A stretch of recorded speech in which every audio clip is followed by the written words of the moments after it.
नमस्कार। आपका math science academy channel पर हार्दिक अभिनंदन है, स्वागत। आज हम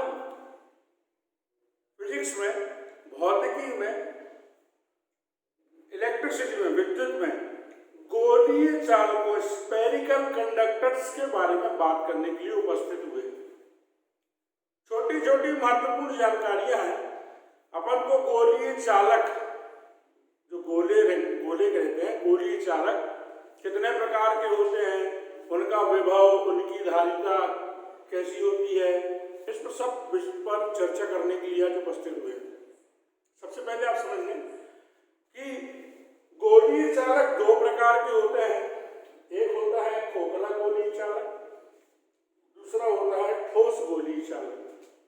खोखला गोलीय चालक मतलब जिसके अंदर कुछ ना भरा हो, फुटबॉल होगी जैसे हवा भरी रहती, वैसे ये खोखला गोलीय चालक। ठोस गोलीय चालक मतलब जैसे क्रिकेट की बॉल होगी, पूरी सॉलिड रहती है, अंदर भी सामान भरा रहता है, तो ये ठोस गोलीय चालक। दोनों में क्या अंतर है?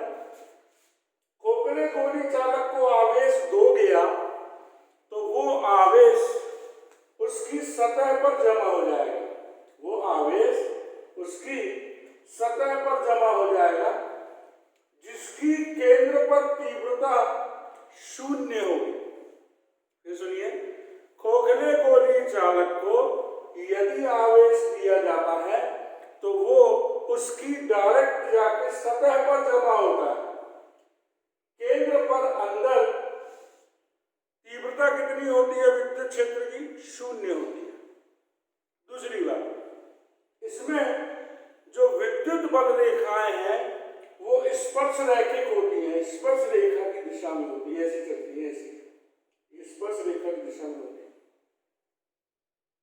जबकि ठोस गोलीय चालक को दिया जाने वाला आवेश सबसे पहले केंद्र पर जाता है, फिर समान रूप से पूरे क्षेत्रफल में फैल जाता है। ध्यान दीजिएगा, ठोस गोलीय चालक को दिया जाने वाला आवेश सबसे पहले केंद्र पर जमा होता है, समान रूप से फिर पूरे क्षेत्रफल में फैल जाता है। इसके प्रत्येक बिंदु पर तीव्रता एक समान होती है।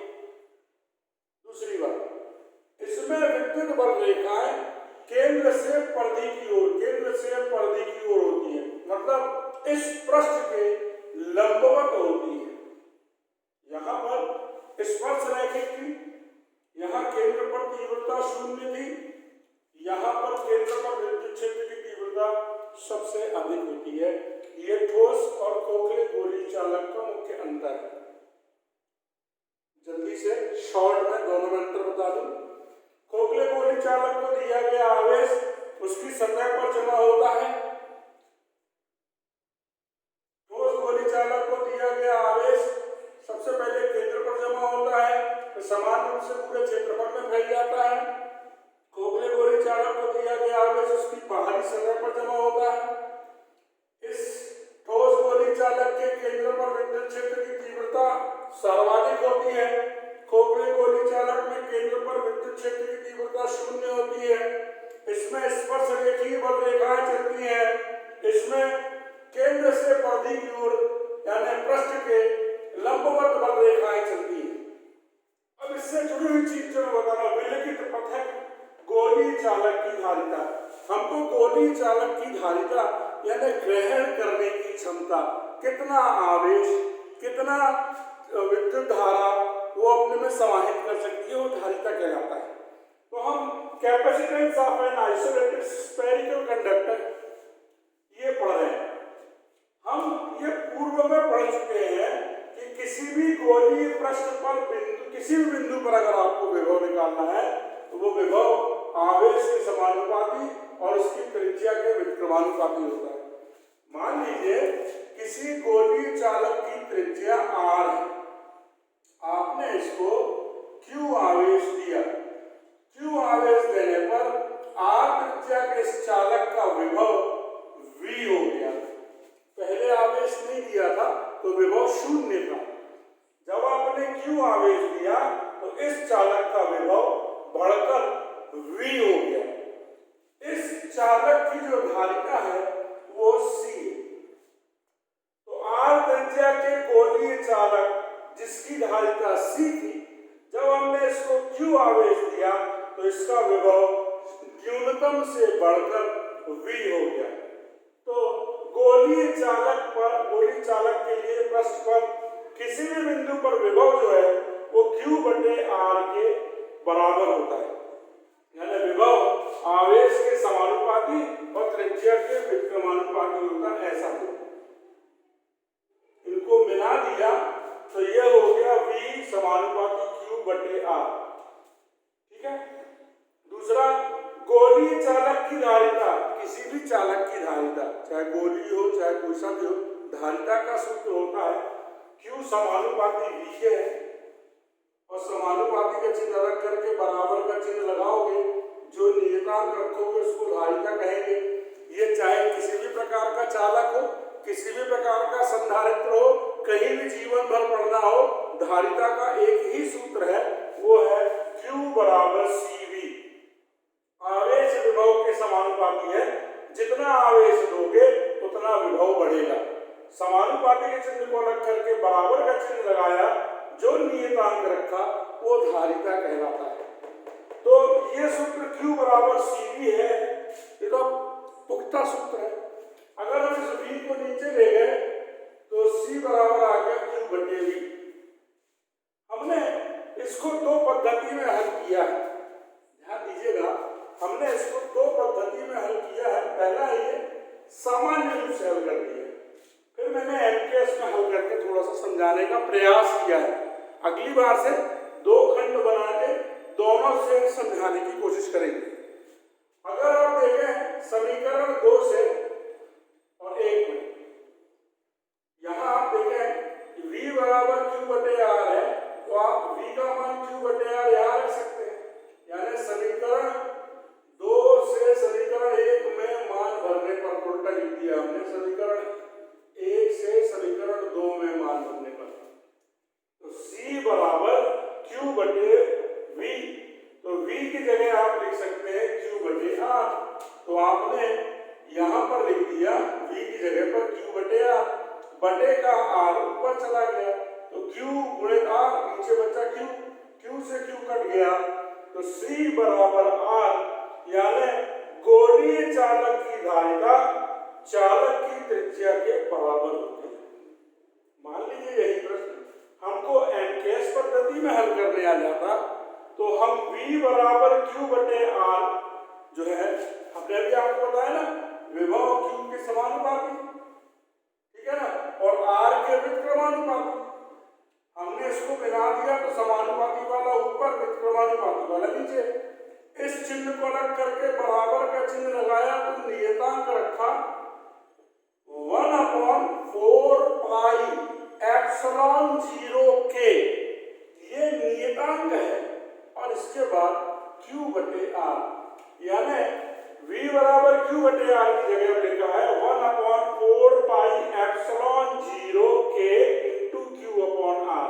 अगर MKS या ऐसा ही पद्धति में हल कर रहे हैं तो अब आगे है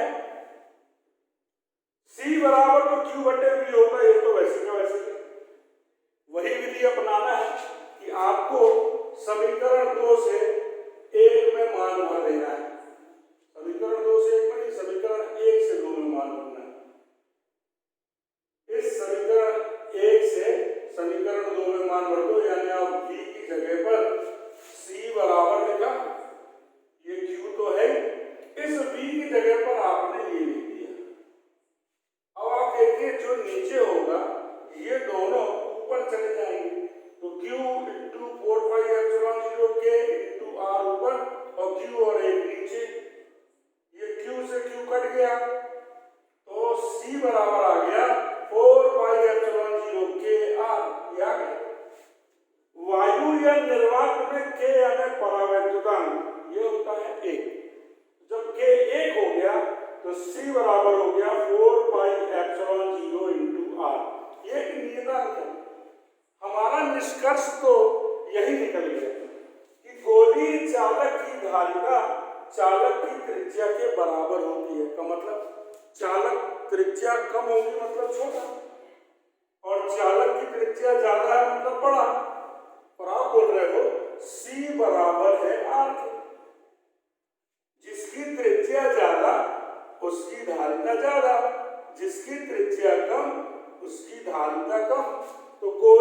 चालक की धारिता उस चालक की त्रिज्या के बराबर होती है। अगर आपने बड़ा गोलीय चालक लिया तो उसकी धारिता ज्यादा होगी, अगर आपने छोटा गोलीय चालक लिया तो उसकी धारिता कम होगी। आपको एक यहाँ जो बार बार परावैद्युतांक आ रहा है, हल्की चीज समझा दूं। ऐसे माध्यम जो वास्तव में कुचालक होते हैं, ऐसे माध्यम जो वास्तव में कुचालक होते हैं, जैसे वायु कुचालक है, गंधक कुचालक है, लेकिन जब हम इनको विद्युत क्षेत्र के बीच में रखते हैं तो ये सुचालक की भांति व्यवहार करने लगते हैं। ऐसे माध्यम जो वास्तव में कुचालक होते हैं, लेकिन जब हम उनको किसी प्रबल विद्युत क्षेत्र के बीच में रख देते हैं तो वो सुचालक की भांति व्यवहार करने लगते हैं। उन्हें हम परावैद्युत माध्यम कहते हैं। उनके विद्युत क्षेत्र की तीव्रता, उनका जो गुणांक है, उनका जो निर्धारण किया जाता है वो कहलाता है परावैद्युतांक। जैसे वायु या निर्वात के लिए 1 है, गंधक और उसके लिए 4 है, तो अलग अलग माध्यमों के लिए परावैद्युतांक अलग अलग होता है। तो ये जो K है ये आपको इलेक्ट्रिसिटी विद्युत में परावैद्युत माध्यम आप बार बार आएगा। क्यों? क्योंकि आप कहीं भी प्रैक्टिकल करोगे वायु तो रहेगी। अब आपको हल्का सा और समझाता हूँ। जैसे मान लो वायु है, ये कुचालक क्यों है? क्योंकि वायु के धन और ऋण के बीच में, वायु के ऋणात्मक और धनात्मक कणों के बीच में प्रबल आकर्षण बल है। ये एक दूसरे को छोड़ते ही नहीं है, इसलिए ये कुचालक। अब हमने इसको प्रबल विद्युत क्षेत्र के बीच में रख दिया, अच्छे ताकतवर विद्युत क्षेत्र के बीच में रख दिया। तो इस विद्युत क्षेत्र ने क्या किया? इनके धन और ऋण के बीच का आकर्षण बल खत्म कर दिया। तो क्या परिणाम हुआ? इसके सारे ऋणात्मक कण धन की साइड आ गए और सारे धनात्मक कण ऋण की साइड चले गए। यानी ये जो माध्यम पहले कुचालक था अब ये चालक हो गया। अब आवेश यहां से यहां तक जा सकता है। पहले क्यों नहीं जा सकता था? क्योंकि बीच में कुचालक है, तो यहां से आवेश यहां तक जा ही नहीं सकता था। तो इस प्रबल विद्युत क्षेत्र ने इस कुचालक को सुचालक में बदल दिया, तो आवेश यहां से यहां तक जाएगा। एक बात और ध्यान रखिएगा, ये तभी तक सुचालक रहेगा जब तक ये इस प्रबल विद्युत क्षेत्र के बीच में रखा है और ये प्रबल विद्युत क्षेत्र कार्य कर रहा है। यदि हम इसको प्रबल विद्युत क्षेत्र में से बाहर निकाल लें या प्रबल विद्युत क्षेत्र की विद्युतता यानी प्रबलता कम हो जाए तो ये वापस से कुचालक हो जाता है। तो परावैद्युत माध्यम बड़ा इंटरेस्टिंग एक सब्जेक्ट मटेरियल है जो अगली कक्षाओं में पढ़ेंगे। पूर्व में मैं एक बार पढ़ा चुका हूँ। आपको अगर ये वीडियो पसंद आया हो तो इसे लाइक करें, शेयर करें। हमारे इस मैथ्स साइंस एकेडमी चैनल को ध्यान से सब्सक्राइब करें। अगर किसी कारणवश आप सब्सक्राइब करना भूल गए हो तो आप कर लें और बेल आइकन दबाना नहीं भूलिएगा, वो नोटिफिकेशन समय पर पहुंचता है। कमेंट बॉक्स में लिखें, समय पर निराकरण होगा। आप इसका स्क्रीनशॉट ले सकते हैं। नमस्कार।